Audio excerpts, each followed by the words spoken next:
तो आज का जो हमारा टॉपिक है वो है वायुमंडल, यानी हमारा वायुमंडल। तो स्टार्ट करते हैं वायुमंडल से रिलेटेड क्वेश्चंस को। तो पहला क्वेश्चन क्या है हमारा, देखते हैं पहला क्वेश्चन क्या है हमारा। वायु क्या है? सबसे पहला क्वेश्चन है वायु क्या है। तो वायु क्या है? वायु गैसों का मिश्रण है। इसमें नाइट्रोजन 78% है और ऑक्सीजन 21%। बाकी जो बच गया 1%, इसमें कार्बन डाइऑक्साइड और भी बहुत सारी गैसेज हैं वो आ जाती है। तो स्टार्ट करते हैं अगला। वायुमंडल में कार्बन डाइऑक्साइड कितना प्रतिशत है? अब कार्बन डाइऑक्साइड की बारी आ गई। तो कार्बन डाइऑक्साइड की बात करें तो 0.03% है। देखिए यहाँ पे ये क्वेश्चन आपको कई बार पूछा जा चुका है और आगे भी कई बार पूछा जाएगा। यहाँ पे ऑप्शन में फंसाता क्या है कि 0 पॉइंट के बाद 2 जीरो डाल देता है, कभी कभी 3 जीरो, या फिर कभी 0.3% भी डाल देता है। तो इस तरह से ऑप्शंस दिए जाते हैं जिसमें हम लोग कंफ्यूज हो जाते हैं। तो यहाँ पे कंफ्यूज नहीं होना है। अगला देखते हैं। अगला क्वेश्चन है कि पृथ्वी के सबसे करीब का मंडल कौन सा है? पृथ्वी के सबसे करीब का मंडल कौन सा है? तो वो क्या है? क्षोभ मंडल है। ठीक है, जिसको इंग्लिश में क्या कहते हैं? ट्रोपोस्फेयर। क्षोभ मंडल ट्रोपोस्फेयर कहते हैं। ठीक है, अब देखिए अगला क्वेश्चन क्या है कि क्षोभ मंडल कितनी ऊंचाई तक फैला है? कितनी ऊंचाई तक, यानी ज़मीन से, जो हमारी ज़मीन है वहाँ से कितनी ऊंचाई तक फैला हुआ है? तो वो क्या है? 12 से 13 किलोमीटर है। ठीक है, चलिए अब जैसे ये हमारी धरती है, ठीक है, तो यहाँ तक 12-13 किलोमीटर तक हमारा क्षोभ मंडल फैला हुआ है। ठीक है, अगला चलते हैं। अगला क्या है क्वेश्चन कि अधिकांश मौसमी घटनाएं यानी जैसे बारिश हुआ, मेघ हुआ, तो कुछ इस तरह की मौसमी घटनाएं किस मंडल में घटती है? तो वो क्या है? क्षोभ मंडल में ही घटती है। अगला क्वेश्चन बनता फिर वही बात है, अधिकांश मौसमी घटनाएं कहाँ होती है? तो क्षोभ मंडल में होती है। अगला क्वेश्चन क्या बनता है कि क्षोभ मंडल के सबसे ऊपरी हिस्से को क्या कहते हैं? क्षोभ मंडल का जो सबसे ऊपरी हिस्सा है उसको क्या कहते हैं? उसको कहते हैं ट्रोपोपॉज। देखिए ये क्वेश्चन थोड़ा सा इम्पोर्टेंट है और यहाँ पे लॉजिक भी, मैं आपको लॉजिक बताता हूँ लॉजिक क्या है। अगला क्वेश्चन क्या है यहाँ पे, मैं इसका लॉजिक आपको बताता हूँ अभी, कि समताप मंडल कितनी ऊंचाई तक फैला हुआ है?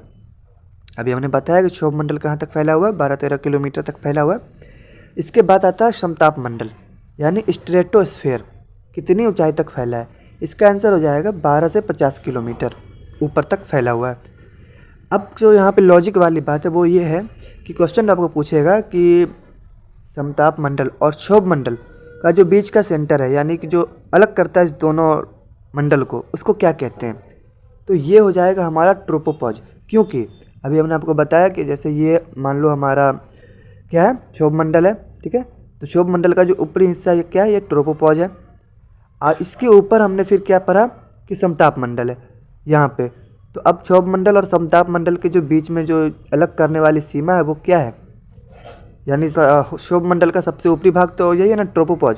तो हमारा ट्रोपोपॉज इसका आंसर हो जाता है। हालांकि मैंने ये क्वेश्चन लिखा नहीं है, ये आपको लॉजिक से याद रखना है कि क्षोभ मंडल और समताप मंडल का जो बीच का सीमा है वो कौन सा है? तो वो कौन सा हो जाएगा? ट्रोपोपॉज हो जाएगा। इस तरह से आगे भी जितने भी अभी हम लोग मंडल पढ़ेंगे उसमें भी यही चीज़ें लागू होती है। अगला देखते हैं कि अगला क्या है। ओजोन मंडल किस परत में पाया जाता है?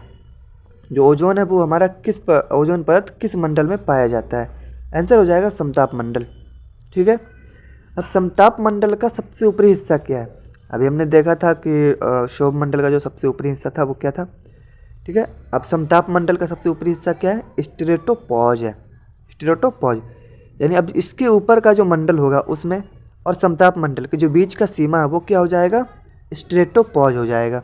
ठीक है, अगला देखते हैं कि यहाँ पे कुछ हमने नोट लिख के रखा है, आप याद कर लीजिए। समताप मंडल का सबसे ऊपरी हिस्सा जिसे स्ट्रेटोपॉज भी कहते हैं, वायुमंडल का सबसे ऊंचा हिस्सा है जहाँ क्या, जहाँ देख लेते क्या है, जहाँ जेट विमान पहुँच सकते हैं।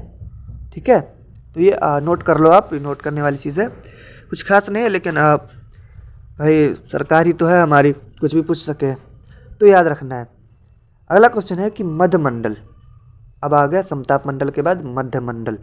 मध्य मंडल यानी मेसोस्फेयर कितनी ऊंचाई तक फैला है? मेसोस्फीयर कितनी ऊंचाई तक फैला हुआ है? इसका आंसर हो जाएगा 50 से 80 किलोमीटर।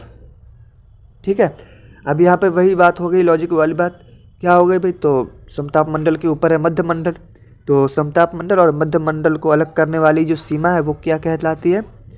तो वो क्या कहलाती है? स्ट्रेटोपॉज कहलाती है, क्योंकि समताप मंडल का ऊपरी हिस्सा जो हो गया वो मध्य मंडल का निचला हिस्सा है ना, तो बॉर्डर तो वही हो गया ना।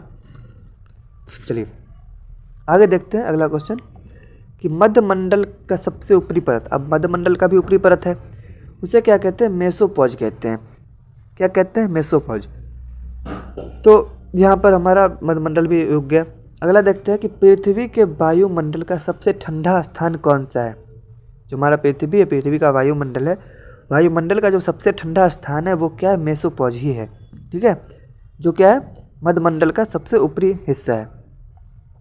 अगला क्वेश्चन फिर से, समताप मंडल को मध्य मंडल से अलग करने वाली सीमा का नाम क्या है? हमने लिख दिया ताकि आपको क्वेश्चन बनाने में भी थोड़ी सी आसानी हो जाए और याद भी रहे। समताप मंडल को मध्य मंडल से अलग करने वाली सीमा स्ट्रेटोपॉज कहलाती है। ठीक है, अगला क्वेश्चन है, लास्ट है ये, मध्य मंडल से संबंधित क्वेश्चन है, ये हमने नोट लगा कर रखा है कि अधिकांश उल्का पिंड इसी वायुमंडल में जलते हैं। ठीक है, उल्का पिंड जलते हैं ना, और ब्रह्मांड में जो उल्का पिंड जलते हैं वो इसी मंडल में जलते हैं। किसमें? मध्य मंडल में। ठीक है, अगला क्वेश्चन है कि क्वेश्चन नहीं है, ये हमारा नोट है ये भी, कि साउंडिंग रॉकेट और रॉकेट से चलने वाले विमान इस मंडल तक पहुंच सकते हैं। किस मंडल तक? मध्य मंडल तक हाईएस्ट पहुंच सकते हैं साउंडिंग रॉकेट और रॉकेट से चलने वाले विमान। ठीक है, तो इस वीडियो में यहीं तक रहने देते हैं, 15 तक। अगली वीडियो हम लोग 16 से स्टार्ट करेंगे, क्योंकि एसएससी लेवल है तो हमें थोड़ा सा लेवल बढ़ा के चलना पड़ता है। तो मिलते हैं नेक्स्ट वीडियो में, तब तक के लिए गुड बाय।